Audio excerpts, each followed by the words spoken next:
Pessoal, as expressões que nós vivemos enquanto os movimentos para vencermos a nossa plataforma do eu doentia vão nos trazer de uma resiliência que, se funciona, ela acaba por nos dar condição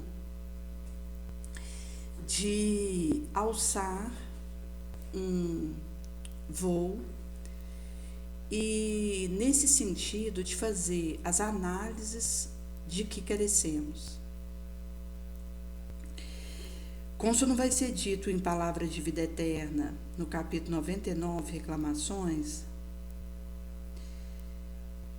quando eu sei que devo fazer o bem, mas mesmo assim me omito, estou pecando nisso, consoante Tiago 4,17,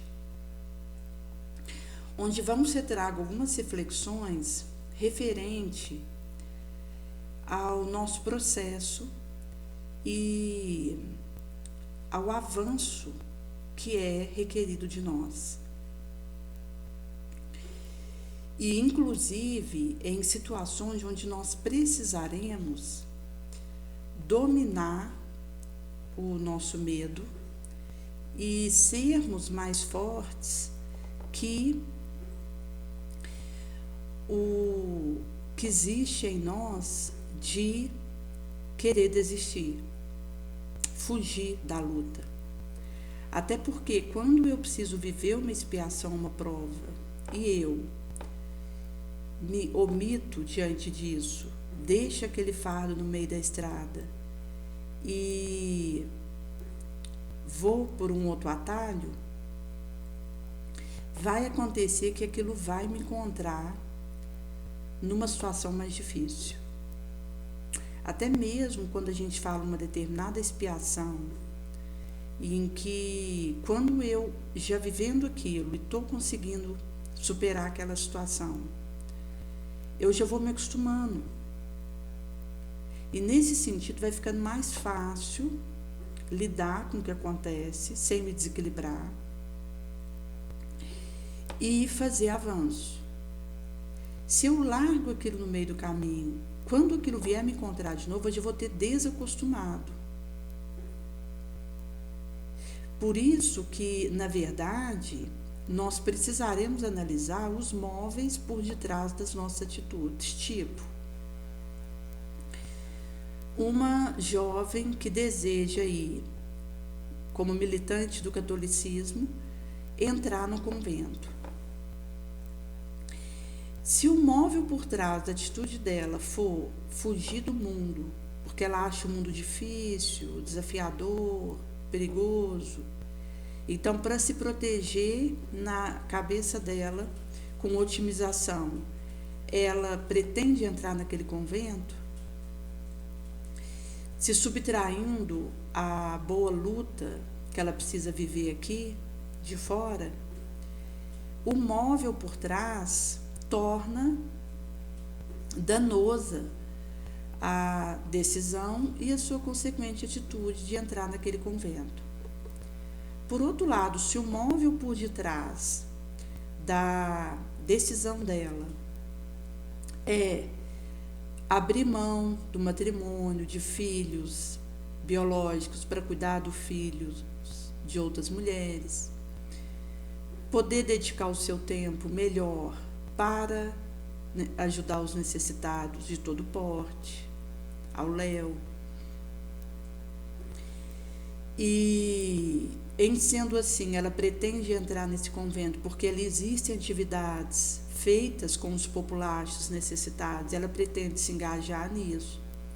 Então, o móvel por trás torna legítima aquela atitude e um caminho de nobilitância. Então, o que vai dizer da maneira como estará acontecendo as minhas decisões e os meus enfrentamentos é o interesse que eu tenho por trás daquilo. E aquilo que eu esteja mirando quando tomo determinada atitude. Até porque, gente, existe uma sensível diferença entre eu optar por algo que vá trazer maior benefício para os outros e optar por algo em que eu estou pensando em mim primeiro. E geralmente, quando nós pensamos em trazer benefício para a coletividade, nós estamos pensando em atender ao que Jesus nos pede. Até mesmo quando nós percebemos que existe um chamado que é feito para nós e que, se eu realmente estou preocupada com isso, a minha preocupação não vai ser com cargo, nem com posto, nem com função, mas em ser leal àquilo que está sendo pedido de mim por Jesus. Nesse sentido que, quando o indivíduo ele tem essa premissa dentro de si, ele vai tomando as decisões na pauta daquilo que vai produzir mais frutos, que é essa proposta de renunciarmos a nós mesmos, tomarmos a nossa cruz e seguirmos após o Mestre. Como nós estávamos hoje numa reunião do estudo do Evangelho, e ali existe uma saleta que ela é paralela para o tratamento de cura, que acontece ali na Centro Espírita. E esse tratamento de cura, eu já fiz ele, que foi muito bom para mim, na época eu estava com ideação suicida, com um transtorno importante. E foi nesse tratamento de cura que Nossa Senhora Aparecida apareceu para mim. Foi quando eu tive a alta ali daquele tratamento. E que foi realmente um salto para mim. E acaba que o indivíduo vai 2 vezes, depois falta numa janela que eles dão umas 2 sextas-feiras, depois vai 2 sextas-feiras, como aí 2 vezes por mês, e faz esse tratamento de cura por um período. E nós estávamos ali fazendo o estudo do Evangelho, quando fez a conclusão do curso, uma moça que estava lá conosco houver olhado para essa sala contígua que estava com a porta aberta, e ela estava comentando de algum aspecto que ela estava vendo ali dentro, referente aí ao próprio atendimento aos espíritos encarnados em sofrimento que acontece ali. Depois uma outra moça que tem passagem pela macumba e incorporação nesse tipo de ambiente, ela disse que o pai de santo estava dizendo para ela que tinha entidades ali dentro daquela sala em situações amedrontadoras.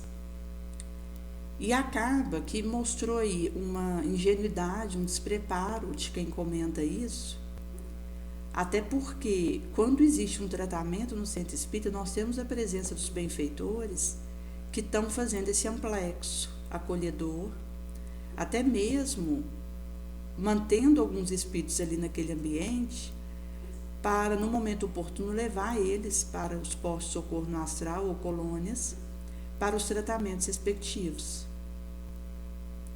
que cada qual precisará viver.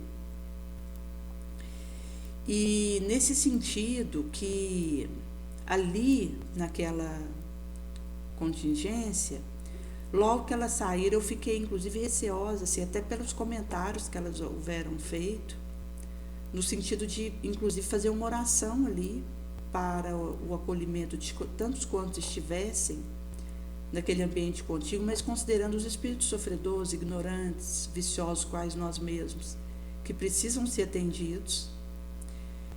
E é curioso, porque eu, inclusive, tinha que sair, e a gente já tinha concluído ali o estudo do Evangelho, e eu ainda fui pegar um pedaço de papel no banheiro, que é lá de fora, para poder secar, porque tinha caído um pouco da água do copo que a gente tinha posto para fluidificar no chão, para deixar o chão seco. E depois eu já apago a luz e saio. Inclusive deixo para jogar esse papel no lixo de fora, porque tem um lixote ali dentro da sala que a gente faz o estudo. Mas eu já saí, fechei a porta para fazer a jogação do papel no lixo lá de fora. Mostrando como que aquilo que está por trás do que nós sentimos, falamos e fazemos e pensamos é que vai dizer do rumo que nós estamos tomando. Porque acaba que, quando eu tenho uma despretensão, realmente o interesse por acompanhar o meu processo com lucidez, com valor, em timor, em temerata, e me proponho a fazer essa vitória acontecer sobre mim mesma, vai acontecer que eu vou podendo ir dando passos nesse desinteresse, nessa serenidade, porque inclusive nós temos alterações no nosso organismo que acontece devido ao nosso estado espiritual e emocional que sai do nosso controle. E chegado nesse ponto, acaba que a gente perde a doação, a renúncia. E depois, para pegar esse fio da meada, é mais difícil. Como uma moça que ela estava com uma alteração da pressão, e ela houvera comentado que ela estava tomando um remédio para a pressão dela, e essa pressão veio a aumentar, já tinha um tempo que não aumentava, porque ela faz essa medicação controlada, e quando ela percebeu que tinha aumentado a pressão, ela, ao invés de tomar do remédio que ela está acostumada a tomar, ela tomou do remédio da mãe, para o coração, que é mais forte, pensando que a pressão baixaria. E aconteceu que ali na reunião do modo trabalho nosso hoje, ela tem uma tonteira, percebe que a pressão dela ainda estava alta, e quando foi fazer medição, estava aí em torno de 17/8, estava alta. Então, nós até fomos com ela foi para um hospital para ficar lá, para fazer um tratamento, porque já tinha 2 horas que ela tinha tomado a medicação e não tinha acontecido o abaixamento da pressão e de um remédio que é mais forte do que o que ela está acostumado a tomar. E quando nós conversávamos com ela, se tinha acontecido alguma coisa que tinha abalado ela, entristecido, ela disse que sim. Então acaba que algo que me abale e que seja uma situação que eu não tenho domínio da minha emoção para lidar com isso,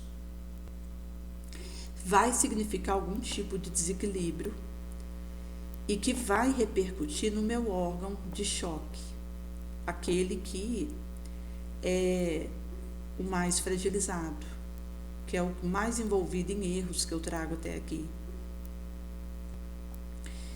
E isso dá para nós uma dimensão de como situações que nós vivemos no nosso dia a dia, como o rancor, que é um sentimento que nos envenena e acaba que danifica a nossa circuitaria, e nesse sentido vai ter impactação nos desarmonizando antes de chegar a exteriorizar-se. Por isso que, quando nós consideramos a urgência de nós desenvolvermos mecanismos de autodomínio e de medicação a nós mesmos, que é quando eu tomo essa charrua e consigo fazer a eliminação do lixo moral que o rancor me faria guardar, eu vou rompendo as grades da enfermidade que me ronda.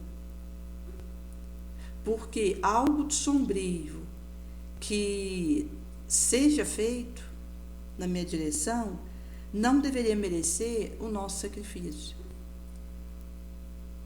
E, conseguintemente, algo que eu absorvo e não resolvo dentro de mim, seja pela corrigenda, pelo desabafo, que é inclusive um movimento de mim para comigo, portar dentro da alma, isso vai acabar que se torna uma disruptância no meu ser, conforme traz para nós Joana de Anjos. E é curioso, gente, porque a questão do eu adoecido nos traz uma série de transtornos e de desvarios. Como no episódio em que o Chico, ele teve o seu sobrinho vindo a público falar que a sua psicografia era charlatanismo, e acabou que tinham muitas editoras que faziam vendas e revendas dos livros do Chico, porque ele doava todos os direitos autorais das suas obras. E esses valores arrecadados iam para as instituições de caridade, para os trabalhos no centro espírita.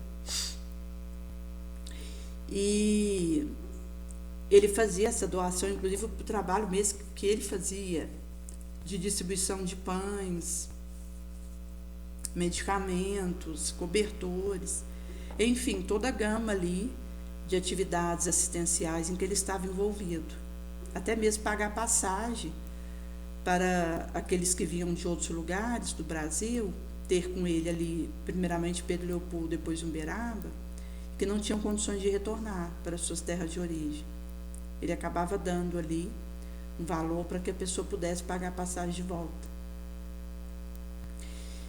E, em sendo assim, quando esse sobrinho dele veio a público colocar em xeque a transparência e a legitimidade do trabalho do Chico,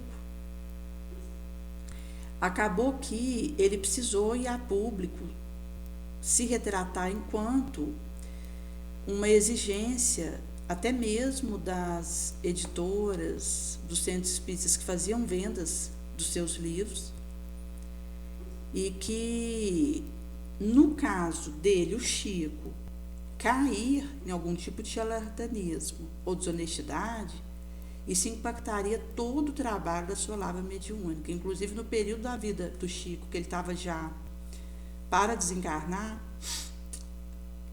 nesse instante ele já não tinha como se locomover sozinho, alguém precisava levar ele para fazer ali a tomada do banho, dar alimento para ele, levavam ele para o centro espírita, traziam ele para casa, porque ele já estava numa condição, até pela idade avançada, de muitos anos aí, de um labor intensivo na mediunidade com Jesus. E acabou que, quando ele já estava aí, com mais de 90 anos, nesse período, próximo ao seu desencarne, houveram algumas insurreições de grupos que estavam tentando manchar a lavra mediúnica dele. Então, surgiram ali aqueles propósitos sinistros que estavam rondando ele, de dar ali alguma substância para ele com alguma ação de alteração da sua lucidez, para que ele viesse assinar um documento dizendo que os seus livros, a sua mediunidade tinha sido uma farsa. E acaba que, se ele viesse a cair nisso, ia significar um prejudicamento de todo o trabalho que ele deixava. Até hoje, mais de 550 livros. Fora aí as cartas que foram entregues pela sua psicografia, de entes queridos desencarnados que escreviam através dele para os encarnados da parentela.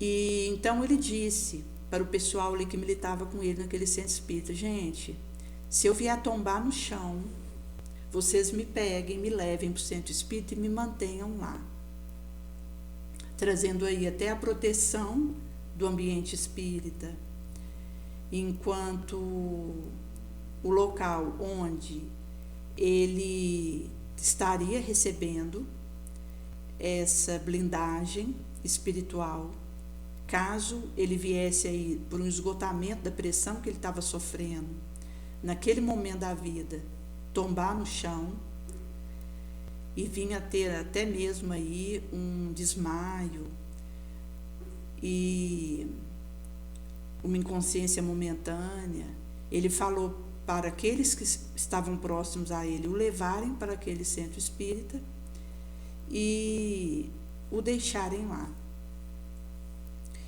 Então, acaba que quando ele teve essa questão do sobrinho, porque inclusive nessa questão no fim da vida dele, em momento algum ele falou mal de quem quer que fosse ou ficou se defendendo, ou mesmo se vitimizando.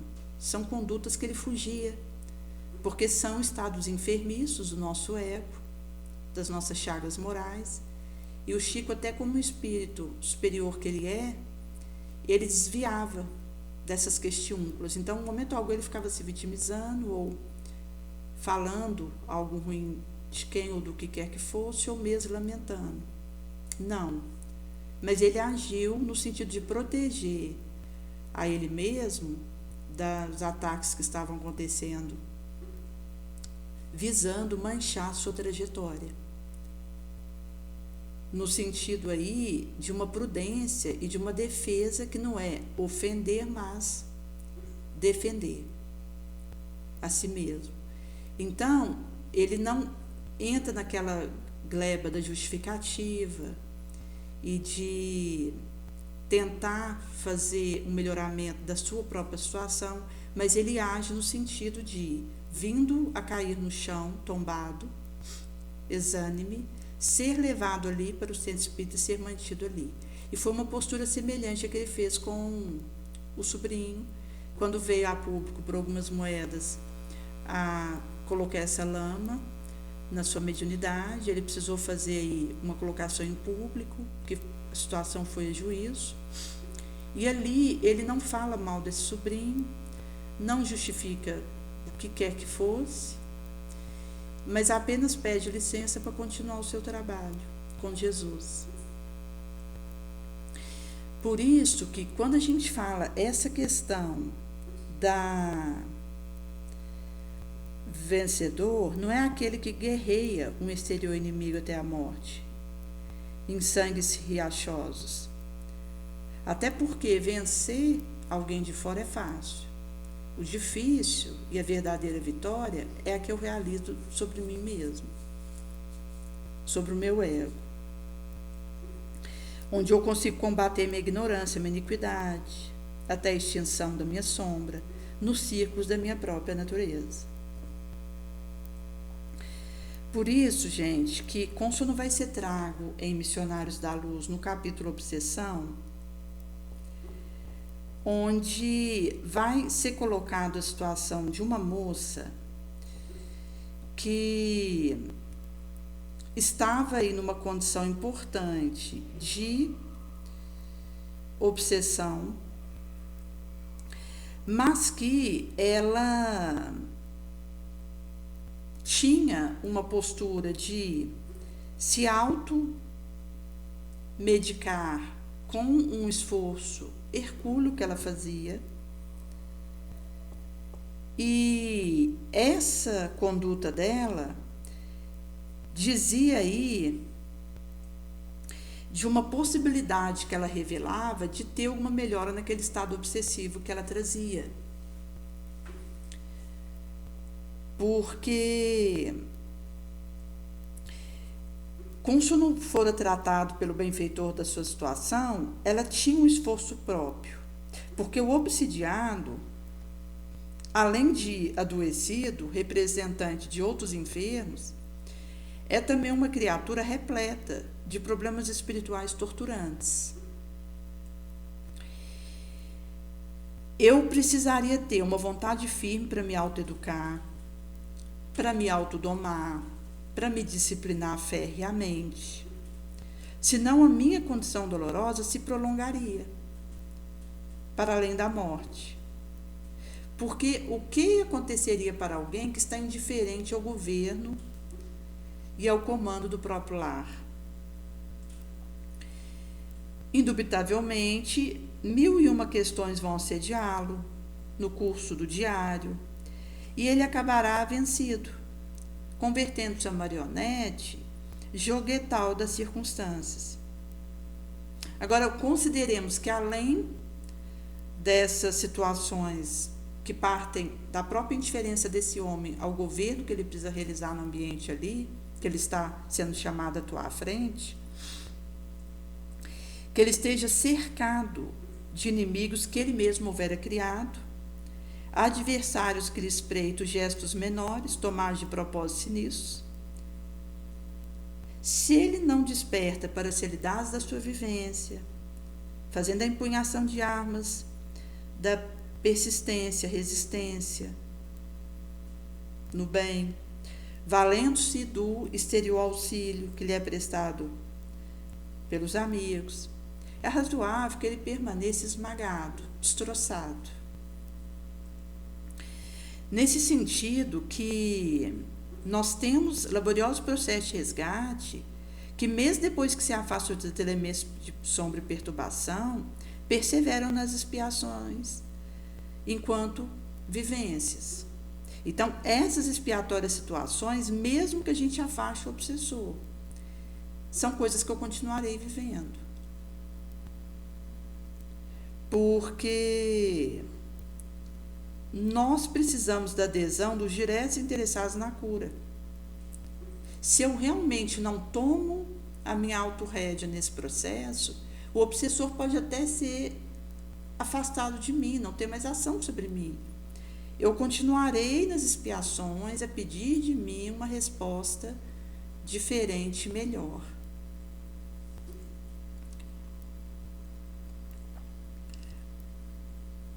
E nesse sentido que, quando o obsidiado ele está satisfeito, indiferente na posição do desequilíbrio, nós vamos ter que esperar a redução da rebeldia dele, o término da sua cegueira, o afastamento da sua ignorância, que oculta como um véu a compreensão que ele esteja tendo da verdade. Então, nós seremos chamados com fervor para fazer aí esse auxílio. Mas nada poderemos fazer, senão fazer a semeação do bem para um porvir colheitoso, sem expectativa qualquer de imediato proveito. Então, vai trazendo aí como que é um movimento de alguém que toma a rédea do próprio destino. E é por isso que a vitimização ela é tão perniciosa. Porque ela nos torna joguete do vento. E acaba, gente, que até mesmo essa percepção dos obsessores, a gente tem que ter cuidado, porque senão eu coloco na mão do obsessor a minha libertação.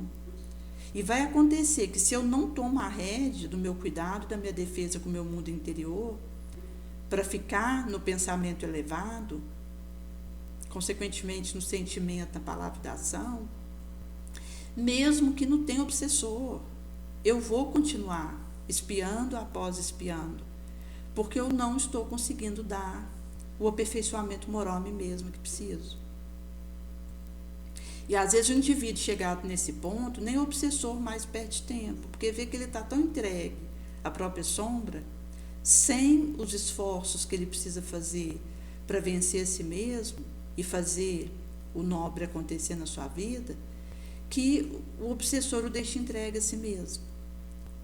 Agora, a partir do momento que o indivíduo ele desperta para as seriedades superiores da vida, ele vai ser obsedado. Mas, se eu estou no comando, eu vou conseguindo fazer essa vitória acontecer. Como essa moça, que ela estava procurando por si mesma a restauração das forças mentais. Tinha incessantemente lutado até ali contra as investidas de malignas entidades. mobilizando todos os recursos que ela dispunha no campo da meditação, do autodomínio, da prece, que entra aí a própria questão do autoconhecimento, que são determinadas situações que não é com o outro, porque existem desabafos, partilhas, corrigendas que é eu comigo. Mesmo que envolva situações que estejam acontecendo em torno de mim, é a minha abordagem comigo mesma em algo que eu vou ter que realizar porta adentro da minha alma. E que vai ter aí essa capacidade que eu adquira de lidar comigo mesmo, de me enfrentar, de olhar para as minhas questões com coragem, para as minhas falhas, com o desejo de me modificar e realmente com afinco para ter esse querer de não desistir de mim. Porque chegado nesse ponto, eu posso estar na lama que for, eu me pego no colo e me levo aonde preciso. E consigo chegar aonde é necessário. Porque acaba que a questão não é o que eu vejo em mim, onde eu estou e o que eu fiz até ali. A questão é o que eu faço com isso. E assim, gente, nós estamos sendo espreitados para ser pegos em queda. E acaba que, se eu não tomo esse movimento dentro de mim positivo, eu termino esmagada, como marionete mesmo. E chegado nesse ponto, uma formiga é o suficiente para acabar com o meu dia. Não vai precisar nem muita coisa. Porque eu já não estou dando conta de lidar com as questiúnculas banais, vulgares do meu dia, por absoluta inaptidão para vencer a mim mesma, para me amar, para me conduzir e desejar algo de melhor para mim. Então, essa moça, ela estava lutando incessantemente contra essas investidas. Ela não estava esperando um milagre da cura e da resolução sem esforço, porque, inclusive, quando eu fico acusando um obsessor, alguém de fora, eu estou, na verdade, querendo essa resolução sem esforço. Porque aí eu acuso o cachorro, eu acuso o colega, acuso o patrão, e isso faz eu desviar de mim, que é a pessoa que eu preciso realmente focar nas coisas que eu preciso realizar, que só eu posso fazer por mim. Então, essa moça, ela não estava esperando que caísse do céu em cima dela a cura da situação dela. Mas, mesmo perseguida terrivelmente por inferiores seres, estava aproveitando toda a espécie de auxílio que os benfeitores projetavam no seu pessoal círculo. A diferença entre ela e os outros, então, é que, ao empregar as energias próprias, ela vagarosamente estava entrando em contato com a corrente auxiliadora do bem, ao passo que os outros estavam na impassibilidade dos que voluntariamente abandonam a edificante luta. Porque lutar e vencer precisa do meu movimento. Nesse sentido que nós temos essa situação das condições que acontecem dentro de nós e que trazem o risco que é o nosso eu adoecido e inflado. Porque estar num corpo de carne é uma cegueira para nós. Nós não podemos confiar que a gente está vendo o que a gente realmente acha que está vendo. Não podemos confiar que a gente está tendo as percepções dos sentidos outros que a gente acha que está tendo, porque são enganosos. É uma cilada a matéria conosco. E, inclusive, é por esse motivo que a gente precisa ascender sobre isso, ir para mais cima,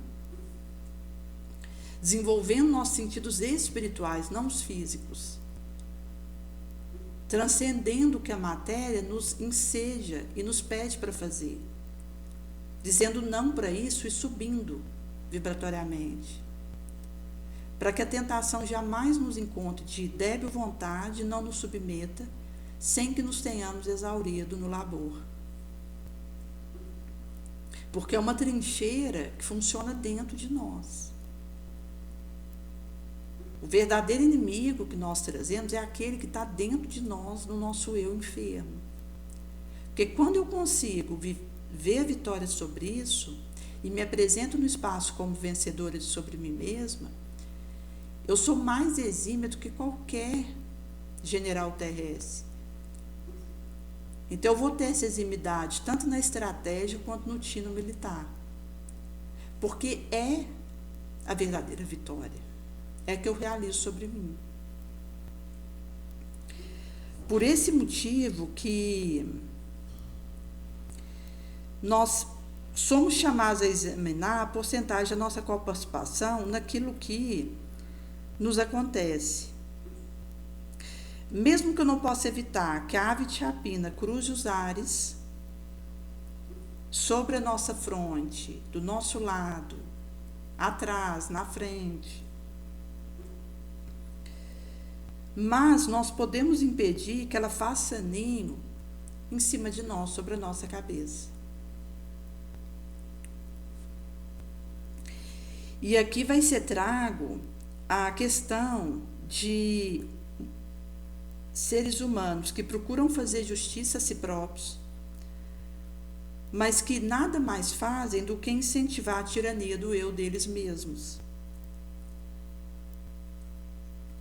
Quando nós pegamos o testemunho que Jesus deixou para nós, ele vergava na cruz sem reclamar uma justiça para ele mesmo. Ele mantinha-se vigilante nos alusivos atos à justiça para outrem. Ele defendia os espirituais interesses da coletividade até a renunciação suprema. Mas quando surgia uma ocasião ali do seu julgamento, ele guardava silêncio, recuo e conformação até o fim.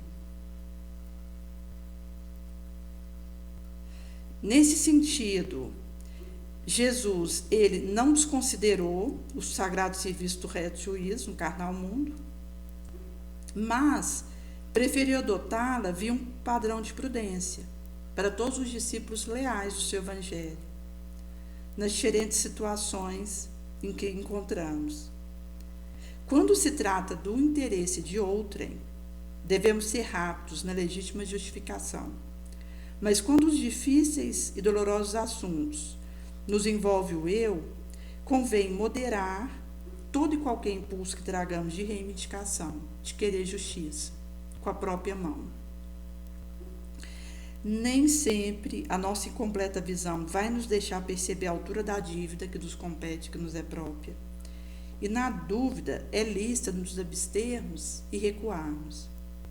Jesus, que não tinha débito, tinha razão sólida para reclamar o socorro dos estatuimentos terrestres de suas leis, conhecia o crime que acontecia ali, ele preferiu, via silêncio, passar e esperando-nos no campo da legítima compreensão.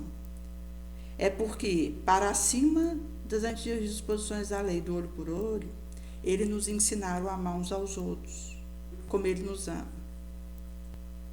Proclamou a divindade do amor, mesmo confirmando a legalidade da justiça. Então, é heroísmo quando eu defendo aqueles que merecem, precisam da minha defesa. O fraco contra o forte, no sentido aí de levar esse consolo quando outros estão em situações desse jaez. Mas nos abstenhamos de fazer justiça a nós mesmos, estimando divina fidelidade e humana prudência nos graves problemas da personalidade, fugindo aos desvarios que os eus passionais podem desencaminhar e desencadear nos caminhos do orbe. Porque quando nós consideramos que as atividades de auxílio que nós realizamos são verdadeiramente sacrificiais, abnegatórias, as vibrações subversivas das paixões desvaradas e contraditórias da alma em desequilíbrio, em desalinho, comprometem os nossos esforços melhores. E muitas vezes, nessas paisagens de viciação e responsabilidade, para ajudarmos, em obediência ao nosso ministério, conscientes de trabalhadores, precisamos organizar nossos trabalhos em exteriores moldes, menos graciosos, fugindo por antecipação ao influxo das devastadoras passionais das almas em desequilíbrio. Por isso que nós precisaremos aí fazer essa busca, porque essas vibrações subversivas e contraditórias acabam que jogam os seus dardos por toda parte, do ciúme, do ódio, do despeito, da inveja. E nós precisaremos estar munidos dos recursais do bem, da caridade, do perdão.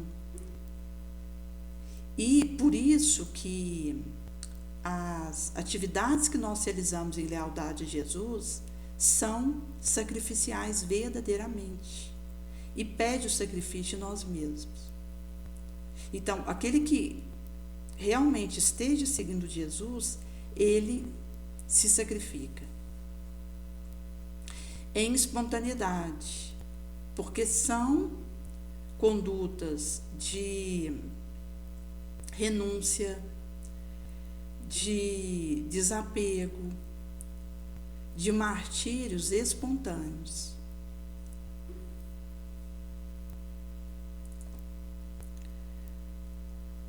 Por isso que, quando nós temos aí uma série de questões nos dilacerando, porta dentro da alma, nós podemos aí fazer essas válvulas de alívio às nossas ocultas chagas, via corrigindo desabafo, acontecer, mas se criarmos na mente um anômalo estado da zona remorsal, em torno disso uma viva onda e contínua de pensamento vai se novelando fechado circuito sobre si mesmo, com permanente reflexo na parte do fisiopsicossomático veículo, ligado à lembrança, circunstâncias e pessoas associadas ao erro de nossa autoria. Como não vai ser dito evolução em dois mundos. Por isso, gente, que nós, se acumulamos inutilmente necessários recursos ao sustento de outro, não poderemos alegar inocência. E até mesmo as ideias que pululam em torno de nós para os acúmulos de todo tipo. Não importa exatamente que tipo de acúmulo, mas que é um acúmulo, seja num banco, em dinheiro, seja de uma roupa, seja de um sapato, seja de uma troca de carro, porque existem vários aspectos de acúmulos que nós fazemos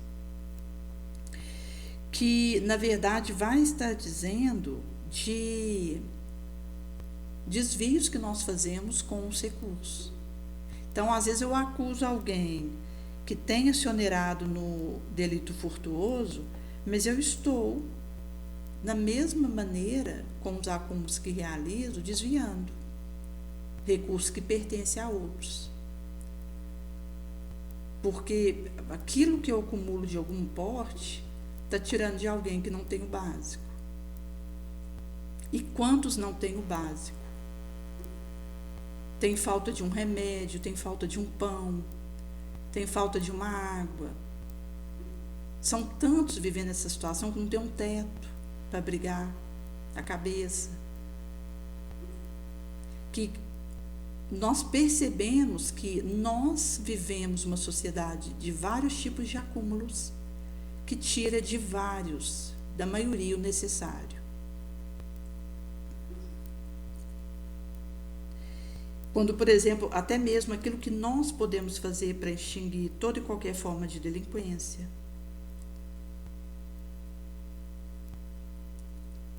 A própria questão do afervoramento em egoísmo dos dirigidos, acabaremos no mesmo arruela vibracional do egoísmo dos que governam.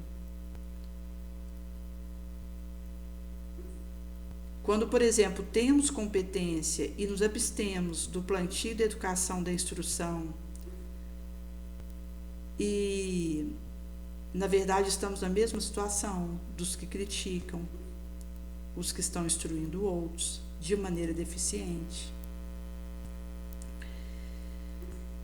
Quando, por exemplo, a gente percebe que um viciado, um rebelde, ele está tendo a presença de um trabalho de socorro ao outro. Agora, se eu não levanto uma palha em favor daquele que precisa, de um sofredor de todo porte, se eu sentencio aquele outro, viciado e rebelde, que está ajudando a outros, eu acabo caindo em injustiça. Então, para a gente poder comentar alguma coisa, a gente tem que entrar no serviço de coração e alma. Não poderíamos exigir de outrem o que não damos de nós próprios. Então, a partir do momento que eu sei o que eu devo fazer e eu respondo não fazendo, eu estou desertando os deveres a mim competidos, caindo na lamentável omissão. E caso eu venha ter intenção de atrapalhar aquele que está procurando fazer alguma coisa de útil, eu vou responder com obrigação dobrada pelo que não fizer. Porque é como quando Jesus trazia para nós: olha, você não vai fazer o que deve, a utilidade, e você atrapalha quem está tentando fazer isso. Isso duplica a nossa obrigação pelo que nós não tivermos feito. Porque quando Kardec vai dizer, eu sou responsável não só pelo mal que eu faço, mas pelo bem que eu deixo de fazer. É uma mesma medida. Então, se eu, mesmo não fazendo mal, eu não faço todo o bem que está ao meu alcance, eu estou fazendo mal. E se eu ainda atrapalho aquele que está tentando fazer algum bem, eu acabo numa debilidade e num débito da minha situação dobrado. Por isso que nós, diante das situações que nos aconteçam, estaremos recebendo essa proposta a todo momento para deixarmos com o nosso testemunho esse areal. E nesse sentido que poderemos, então, fazer diferente em meio a um orbe e que as músicas seculares, elas estão extinguindo vícios, vingança, como os adolescentes que estavam se preparando para um festival, que ia ter ali na escola que elas estudam, elas iam escolher uma música e levaram uma em que a banda se chama Vingador e a música Metralhadora, incentivando aí revides, violências, rebeliões. Então, para que nós possamos atuar no meio em que nós estamos, será somente pela autoridade moral. Porque se eu não tenho autoridade moral para realizar um nobre, a minha ação vai ser nula. como o Sr. Kardec traz. E por isso que será realmente um trabalho que cada qual, ao arregaçar a manga, poderemos aí,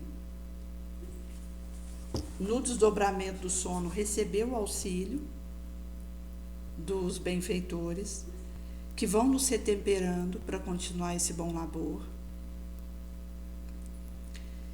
E mesmo a gente sabendo, como Jesus nos traz, que dá a César o que é de César, a Deus o que é de Deus, também vai dizer, dá a cautela, conforme Jesus traz em Jesus e Pedro pagam tributo, para não escandalizarmos.